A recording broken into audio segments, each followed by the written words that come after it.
Shalom, selamat pagi. Ya, pesan Tuhan judulnya adalah Tuhan tidak pernah gagal. Ya, Tuhan tidak pernah gagal. Siapa yang setuju dengan judul ini? Saya rasa semua orang Kristen, orang percaya pasti setuju dan percaya bahwa memang kita punya Tuhan yang gak pernah gagal, betul gak? Ya. Nah, apalagi didukung oleh ayatnya dari Mazmur 89. Ayat yang ke-34 ya. Tetapi kasih setiaku tidak akan kujauhkan daripadanya dan aku tidak akan berlaku curang dalam hal kesetiaanku. Aku tidak akan melanggar perjanjianku dan apa yang keluar dari bibirku tidak akan kuubah. Setuju gak? Amin lah ya. Pasti Tuhan yang kalau firman Tuhan ngomong pasti gak akan salah. Apa yang keluar dari bibirku tidak akan kuubah katanya. Dan Tuhan tidak akan berlaku curang dalam kesetiaannya. Wah ini harusnya menjadi sebuah kekuatan buat setiap kita kan. Ada satu janji yang Tuhan bilang gak sekali-kali aku akan curangin gitu kan. Sama pasangan aja masih bisa dicurangin gitu kan. Tapi Tuhan bilang dia gak akan mencurangi. Nah tapi kan pada kenyataannya, faktanya dalam kehidupan sehari-hari. Waktu orang percaya menghadapi sebuah situasi yang sulit, yang kayaknya kesana mentok, kesini mentok, kesana mentok. Udah doa dan orang bisa mengambil kesimpulan bahwa Tuhan mana sih? Tuhan peduli gak sih? Nah mulai meragukan Tuhan. Yang katanya setuju dengan Tuhan yang tidak pernah gagal, mulai kayaknya Tuhan gagal nih. Sama janjinya nih kayaknya Tuhan gagal nih. Ada sebuah keraguan. Bahkan orang suka ngeklaim gini, apalagi coba Tuhan? Mau apa lagi? Saya udah doa, saya udah setia, saya udah pelayanan, saya udah melakukan ini dan itu buat Tuhan. Kok masalah saya belum Tuhan selesaikan? Ada kan kadang-kadang orang begitu. Nah begitu orang bilang, mana Tuhan? Mana janji Tuhan? Apakah Tuhan peduli?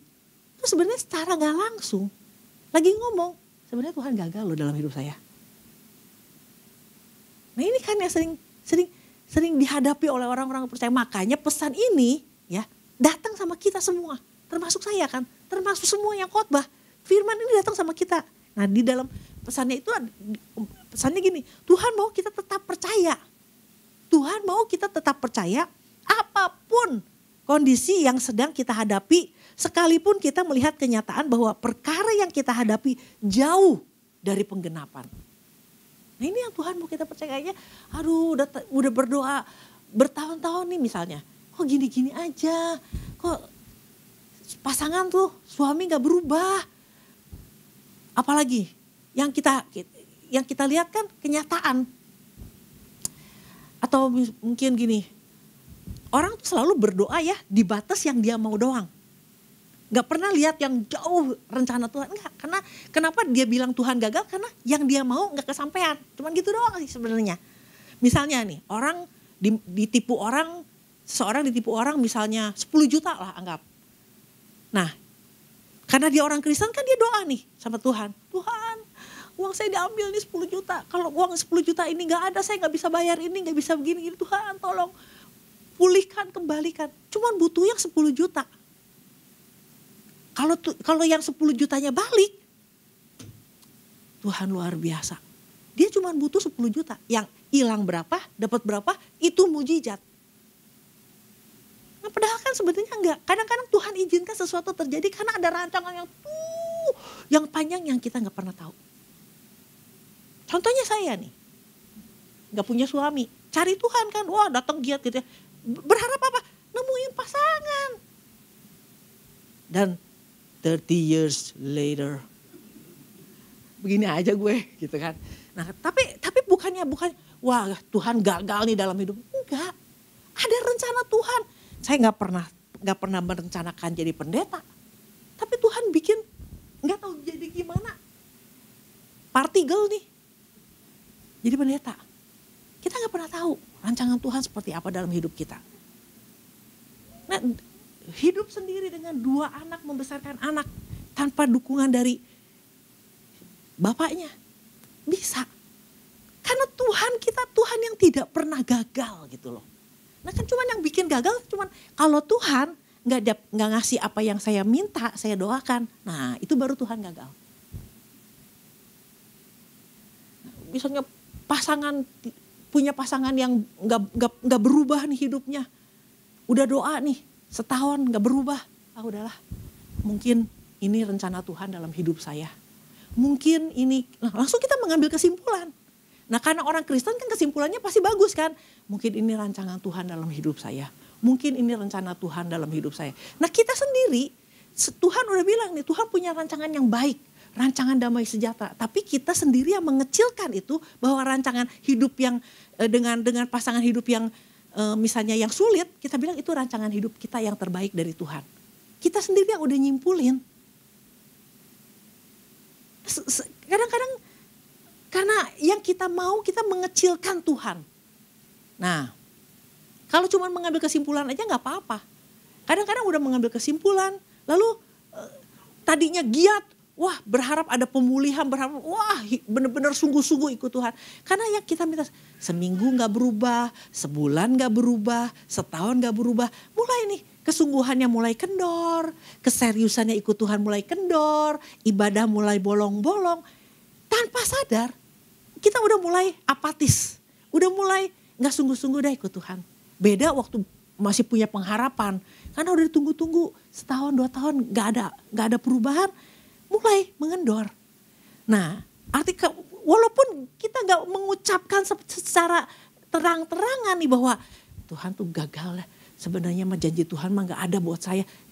Walaupun nggak terang-terangan, tapi di hati udah putus asa dan kecewa.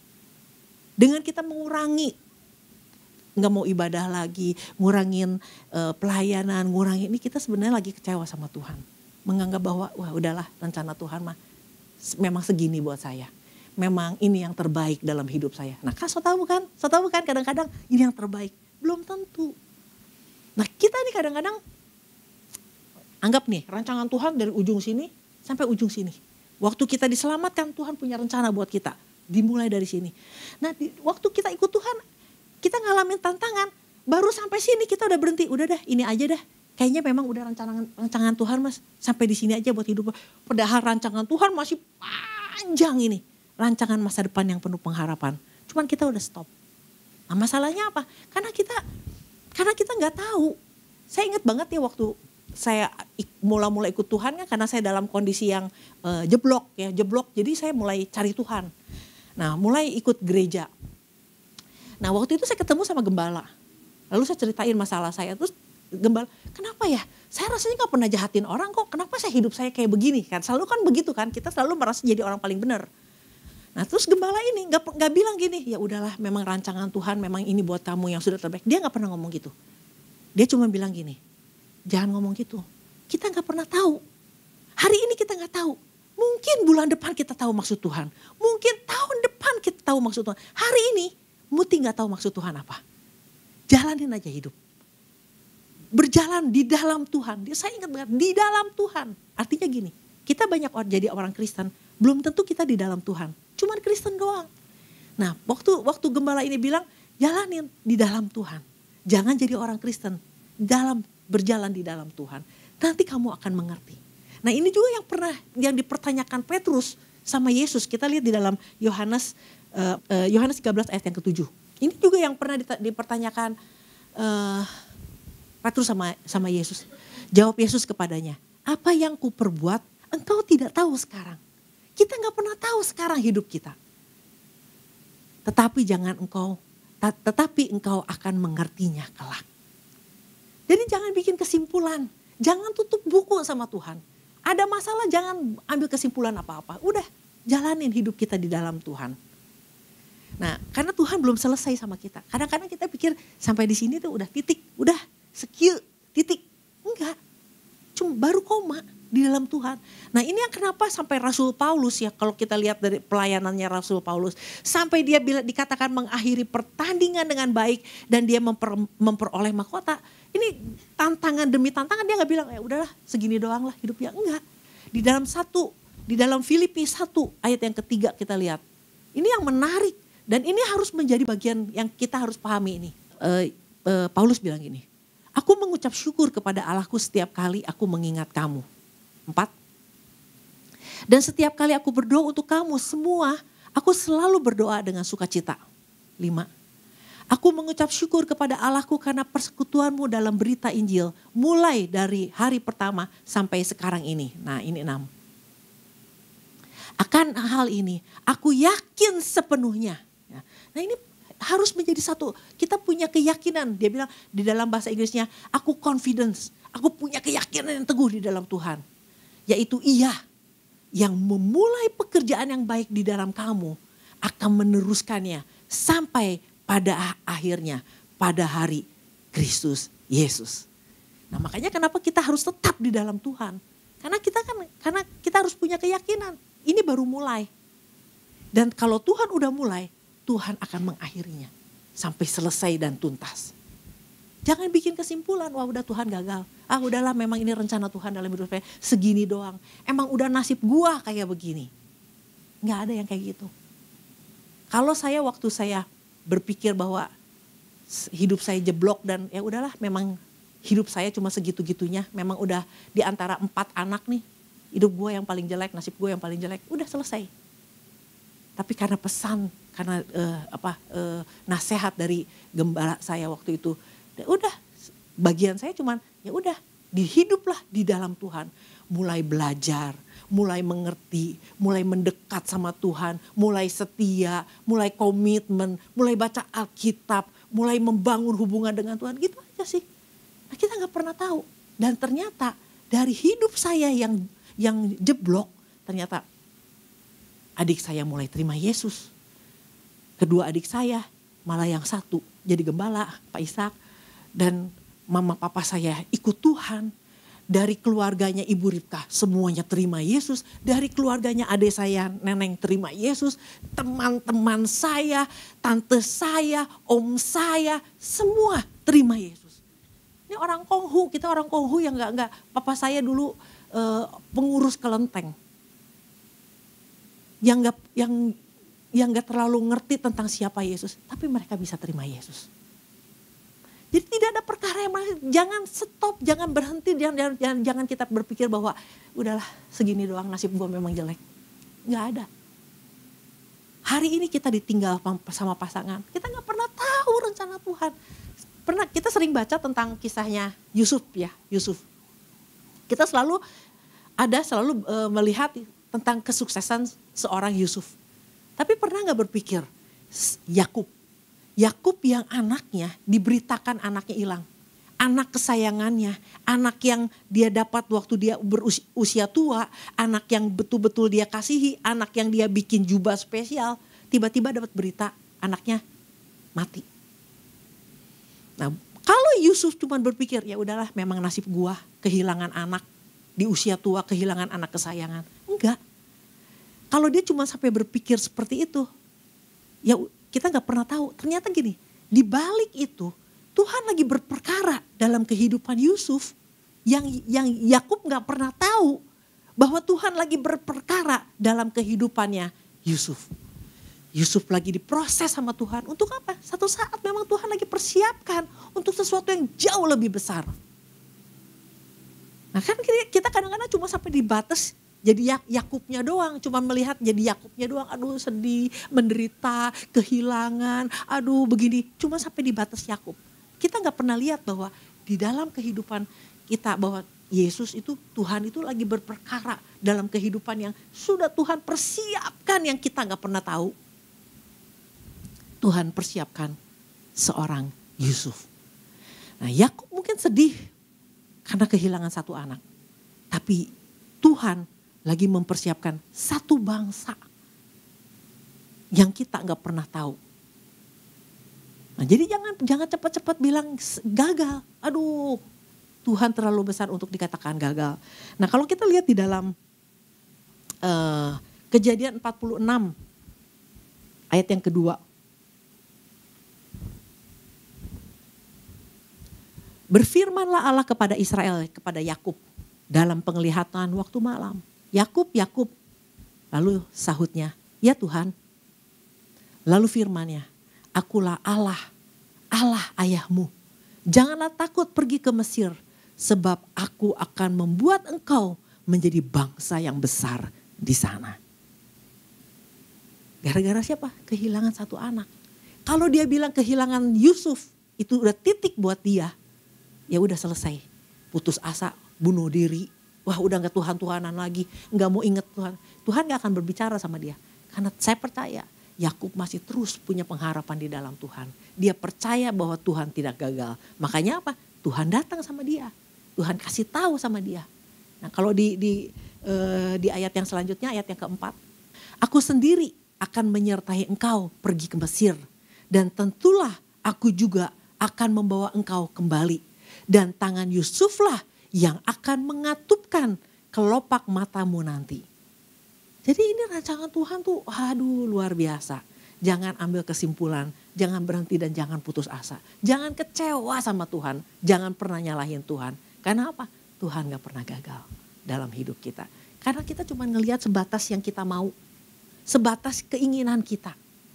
Kita gak pernah tahu keinginan Tuhan dan rancangan Tuhan yang luar biasa. Sebab bagi dialah yang dapat melakukan jauh lebih apa? Lebih banyak, lebih besar dari yang dapat kita doakan dan yang kita minta. Nah kalau kita tahu, kita sering doa, kita sering memperkatakan bahwa dialah yang jauh dapat melakukan jauh lebih banyak. Nah udah tahu jauh lebih banyak. Banyaknya aja kadang-kadang cuman banyaknya seukuran kita. Ini banyaknya ukuran Tuhan. Besarnya ukuran Tuhan bukan ukuran kita. Nah oleh karena itu mari kita mau belajar untuk terus percaya sama Tuhan lah. Berharaplah sama Tuhan. Tetap. Nah bagian kita, nah kadang-kadang ini yang jadi kita lupain gini. Karena udah kecewa, karena udah merasa bahwa udahlah segini aja. Nah hidup kita bukan lagi ngebangun di dalam Tuhan, mulai kendor. Nah ini persoalannya mulai kendor. Nah semakin kendor, kalau kita ada di posisi ini tadinya, kalau kita kendor makin lama makin ke bawah. Makin ada di basement. Nah waktu kita di basement, kita gak bisa lihat apa-apa rencana Tuhan, kita gak bisa lihat sama sekali. Tetapi kalau kita terus membangun, kita tuh kayak lagi terus dari level ini naik level. Nah waktu kita naik level, kita yang kemarin Pak Ishak bilang, kita malah bisa melihat, oh ternyata cuma segini doang. Oh masalahnya cuma segini. Kita jadi orang-orang yang bisa melihat jauh lebih panjang dari apa yang kita pikirkan. Nah ini kan kadang-kadang kita sendiri yang membatasi Tuhan bekerja di dalam kita. Karena apa? Kitanya makin lama makin kendor. Makin gak bisa lihat rencana Tuhan. Nah ini makanya minggu lalu kan kita diingatkan. Nah bagian kita mungkin tantangan ada hari ini. Nah bagian kita adalah gini. Adalah terus tegak lurus sama Tuhan. Terus menyelaraskan hidup kita sama Tuhan. Menyelaraskan terus dengan ukurannya Tuhan. Begitu kita selaras sama ukuran, kita ngerti tidak maksud Tuhan apa? Kita tahu apa yang menjadi, makin hari kita akan makin tahu apa yang menjadi rencana Tuhan. Makin hari makin tahu. Nah asal kita selaras terus sama Tuhan. Makanya kan minggu lalu ada alat pengukur, sifat alis. Ada apa lagi? Batu penjuru. Nah ini saudara batu penjuru ini kalau saudara lihat ya pelajari gini. Kan kalau dulu kan ngebangun rumah kan pakai batu kan. Nah mana ada batu yang ukurannya pas gitu kan. Semuanya juga namanya batu kan ya gak ada ukurannya. Nah untuk jadi patokan batu yang gak ada ukurannya kan susah jadi patokan. Nah makanya harus ada satu batu yang bisa jadi patokan. Secara patokan ke kiri ke kanannya pas. 90 derajat. Nah cari batu yang 90 derajat kan susah. Nah cuman Yesus. Makanya kenapa kita bilang Yesus itu batu penjuru. Karena Yesus itu yang harusnya jadi patokan kita. Benar-benar kalau kita ngikuti Tuhan. Caranya Tuhan. Waktunya Tuhan. Rancangan Tuhan. Ikutin aja. Walaupun kadang-kadang waktu kita ngikutin itu gak enak. Waktu kita ngikutin kayaknya gak begini nih. Kayaknya gak begini nih. Aduh kadang-kadang seperti itu, tapi ikutin aja rancangan Tuhan. Ya kemarin juga Pak Ishak sempat bilang cerita tentang bahwa dalam kehidupannya, dalam perjalanan hidup dia juga kan ada tantangan dan dia mulai ikutin cara Tuhan. Nah kadang-kadang gini, waktu kita mau ikutin cara Tuhan, tuh ada aja tuh yang nawarin, ya inilah, yang ini yang terbaik. Jangan-jangan ini nih dari Tuhan. Kadang-kadang kan kita ngambil kesimpulan, ini yang dari Tuhan. Jangan ambil kesimpulan juga ini dari Tuhan. Nah makanya kadang-kadang kalau yang kita minta ini yang datang, pasti ini dari Tuhan. Kadang-kadang ini tawaran itu datang bukan dari Tuhan. Kadang-kadang ini yang membuat orang jeblok lagi. Pengen nikah, pengen dapat pasangan. Ditawarin nih, datang di depan kita. Sesuai nih sama apa yang kita mau, belum tentu dari Tuhan. Dicek lagi, tanya lagi. Nah makanya kenapa bisa salah lagi kawin. Pengen butuh investor nih, karena lagi pengen membangun butuh investor. Datang dong tiba-tiba investor di depan kita. Luar biasa. Ini nih dari Tuhan nih, jawaban doa. Belum tentu. Karena Tuhan punya rencana yang kadang-kadang ya, setelah saya menjalani beberapa kali problem dan bagaimana Tuhan berkarya, kadang-kadang plotnya twist gitu. Yang kita pikir ini ternyata enggak. Dan kadang-kadang yang ternyata yang dari Tuhan tuh tidak pernah bisa kita rekayasa loh. Kita nggak pernah tahu, nggak pernah kepikiran lah gitu. Nah itu ya kadang-kadang harusnya kita berpikir bahwa kalau yang kita masih bisa mikir, bahwa masih bisa kita, ini benar nih dari Tuhan nih, masih masuk pikiran kita, belum tentu dari Tuhan. Kan yang dari Tuhan tuh nggak kepikiran sama sekali dah. Nah, karena apa? Tuhan kita kan dahsyat. Rancangannya rancangan di atas rancangan kita, jalannya di atas jalan kita. Jadi kalau kita nggak di dalam Tuhan, nggak terus menerus membangun hubungan, mendekat sama Tuhan, apa yang menjadi cara Tuhan, waktu Tuhan, dan semuanya tentang Tuhan, kita nggak pernah bisa merekayasa sendiri.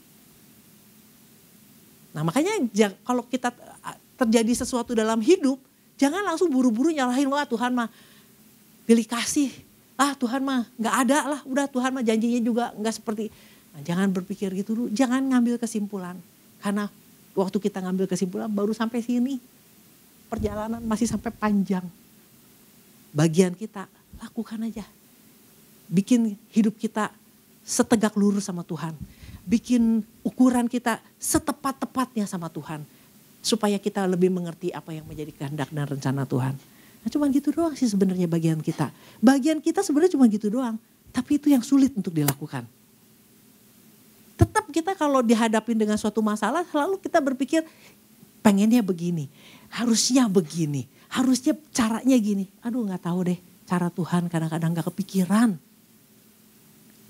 Nah oleh karena itu saya gak panjang lebarkan. Cuman ini yang menjadi pesan Tuhan bahwa apapun kondisi yang kita hadapi, sekalipun kita melihat kenyataan bahwa perkara yang kita hadapi jauh dari penggenapan, tetap percaya.